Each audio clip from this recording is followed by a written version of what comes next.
Hello, my dear students. Today, we will be having another new topic, which is assessment tools and strategies.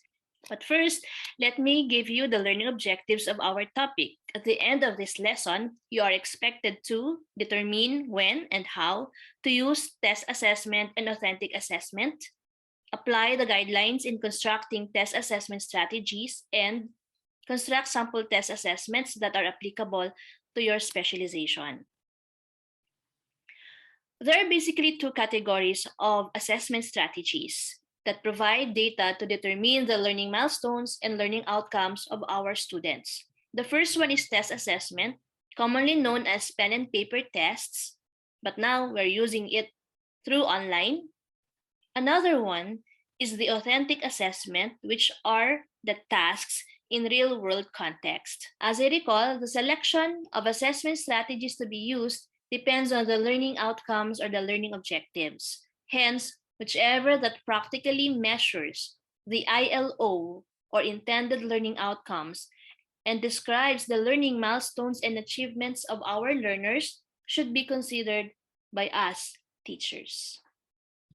Let me present to you what test assessment is. Test assessment strategies that may be used by teachers include diagnostic, formative, or summative. The test is a common type of assessment used in the classroom through pen and paper type. In the digital world, a test is delivered online in many ways, such as through email, Google Forms, learning management system, and varied education applications like Google Classroom and Edmodo. There are different kinds of tests that teachers commonly use, such as MCQ or multiple choice questions, true or false, matching type, completion or fill in the blanks, and essay. Now, let us first discuss MCQ. An MCQ is composed of a stem and a set of response alternatives. The stem is the question or problem, like what we have here in yellow highlight, while the response alternatives are the choices in which the best answer is selected by the students, here in green highlights. But let me tell you that MCQ items are difficult and time-consuming to construct, but it is the most versatile type of test items because it can measure both LUTs and HUTs. Using MCQ, please take note of these considerations. First, use at least 4 choices for each item to lower the chance of guessing the correct answer. At least in 4 choices, students will be having 25% chance of getting the correct answer. Have approximately the same proportion of alternatives A, B, C, and D as the correct response and distribute in random, avoiding patterns. Avoid irrelevant clues that might give chance to guess the correct answer. Check the grammatical structure, well-known verbal associations, or connections between stem and answer. Consider, if possible, the presentation of alternatives in some logical order, be it chronological, most to least, or alphabetical. Rarely use the alternatives none of the above and all of the above. When used, such alternatives should be used seldom as the correct answer. Hardly use negatively stated stems. When used, underline or capitalized the negative word. Like for example, which does not belong to the group. The word not is capitalized. Keep all alternatives in a similar or consistent format. Like for example, alternatives should be written in all phrases or in all sentences. As much as possible, make the alternatives for an item approximately of the same length to avoid having the student assume that the correct answer is usually the longer one. Now let's have true or false.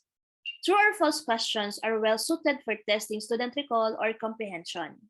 You just have to remember to keep the language as simple and as clear as possible. And then the number of true and false items should be approximately equal. The arrangement of true or false items should be in random. Use popular misconceptions or belief as false statements.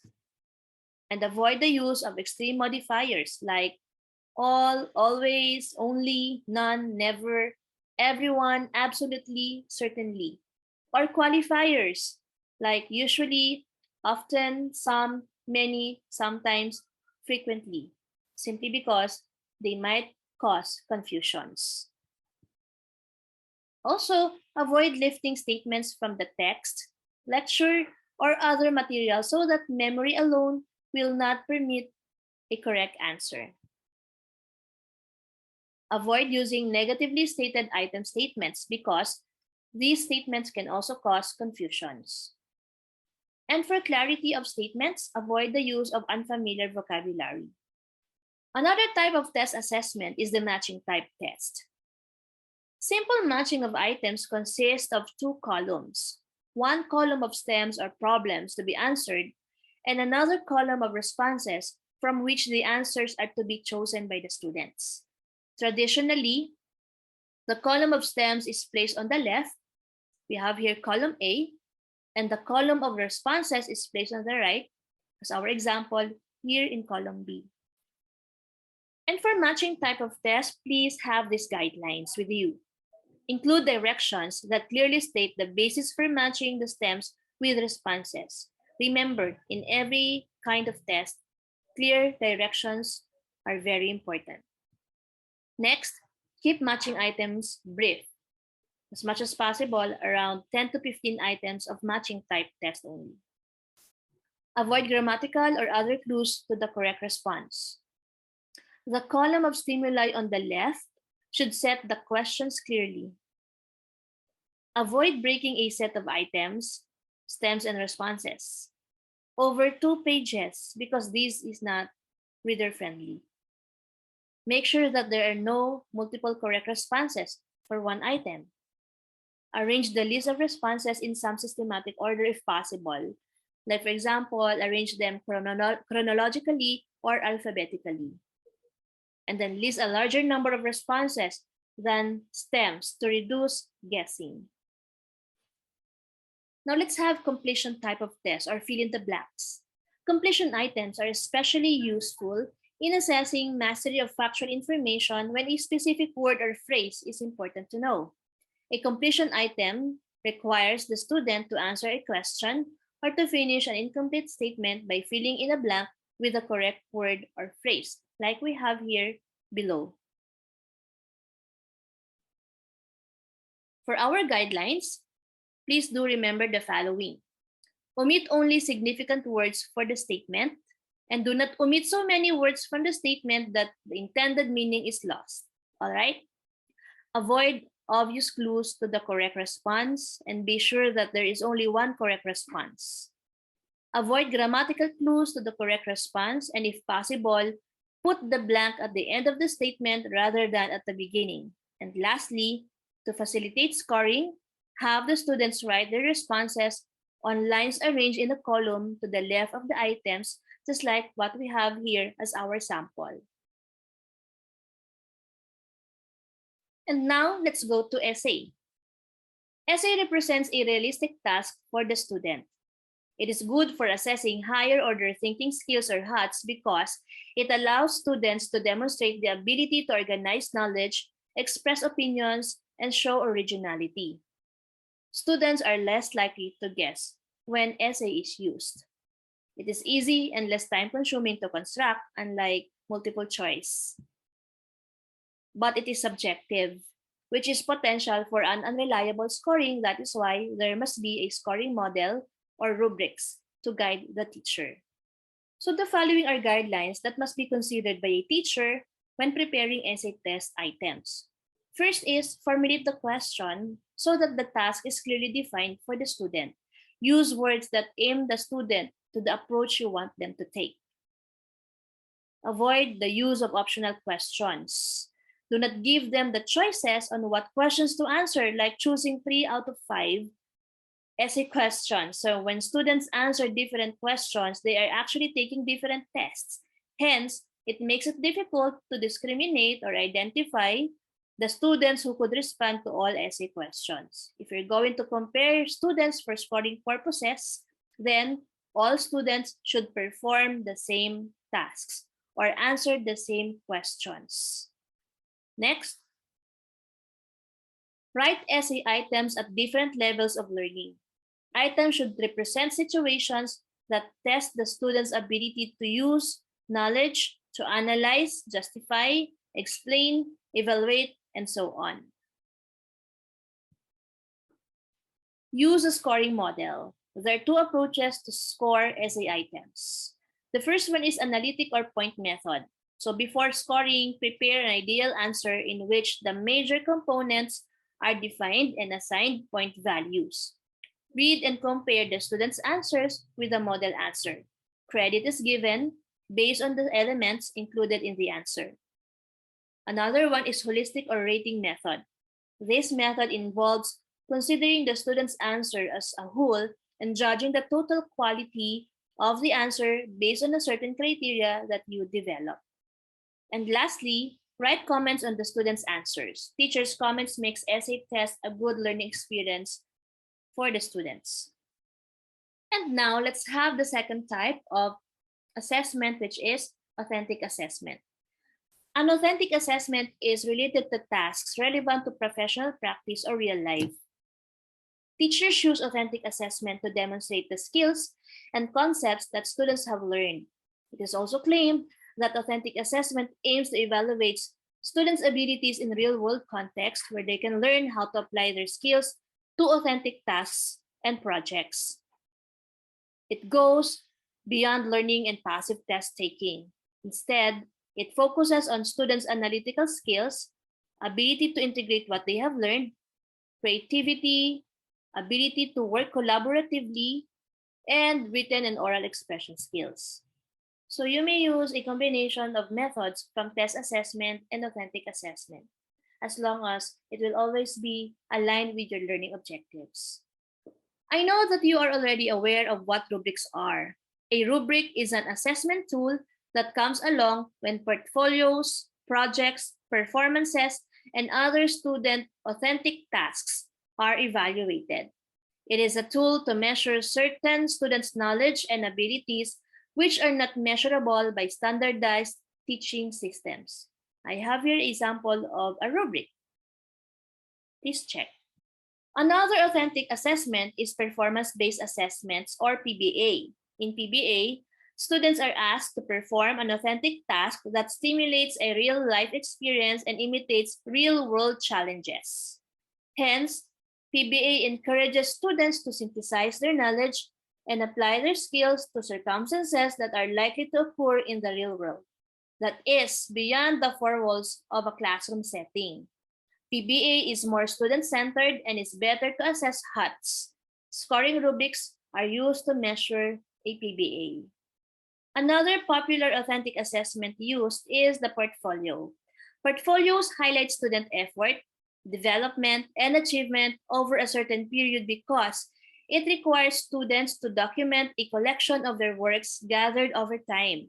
Hence, it is primarily used as a summative evaluation method. It measures a student's ability to apply knowledge and is considered both student-centered and authentic assessments of learning. Through technology, ePortfolio gives ease of storage, creativity of presentation, and facilitation of collaboration. Like PBA, portfolios or ePortfolios are measured using scoring rubrics. Another authentic assessment is self-assessment. Self-assessment is generally viewed as a formative strategy that promotes self-regulation and helps students to judge their work, to reflect on their progress, and to determine revisions and improvements on a task to meet specific criteria. For self-assessment to be truly effective, four conditions must be in place. First, students and teacher agree on the self-assessment criteria to be used by the students. Students are taught how to apply the self-assessment criteria. Teachers provide feedback on the student's own assessment. And Teachers help students use assessment data to enhance greater learning and to meet the learning objectives. Aside from self-assessment, we also have peer assessment. In peer assessment, learners assess the work of other learners, and the feedback obtained provides information about the quality of their work or output. While peer assessment is a good teaching strategy, it can also be considered a part of the grading system. Now, have you heard of the term Student Response Systems or SRS? They are also known as Classroom Response System, Audience Response System, or commonly or colloquially known as clickers.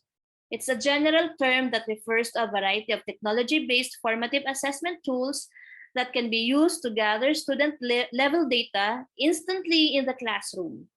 It is used in a classroom to rapidly collect answers to questions from every student, and if desired, to graphically display a summary of data. This helps instructors activate the classroom as well as peers to engage with each other while interacting with complex materials. And I think one of your most memorable and probably one of your favorites is the role play. Role plays and scenario-based learning allow students to take on the role of a persona and to respond as that persona in a scenario constructed by the teacher. So they are designed as authentic learning and assessment activities.